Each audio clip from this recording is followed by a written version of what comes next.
nətərsiz edin görüm, sağlıq, salamatçılıqdır. İşte biz də eşitdik ki, təzə ev almışsınız, təzə evlisiniz, təzə köçmüşsünüz evə. Dediklər, arvad da götürüm, gəlin biz sizə baş çəkək görək, nətərdir vəziyyətiniz, yaxşıdır. Hə, arvad?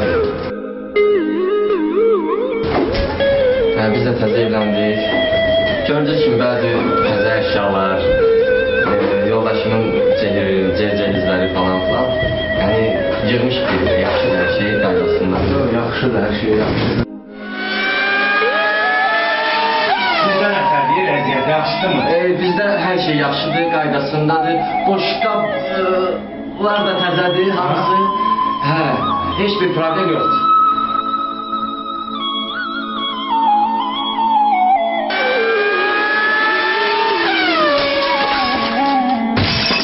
Boşqabları sındırdım.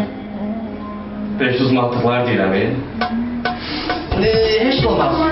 Heç də olmaz. Heç də olmaz. Heç də olmaz. Bunlar niyə belə sifətlərlə turşudurlar? Qonaq gəlmişdi, ona görə işlədiyəm.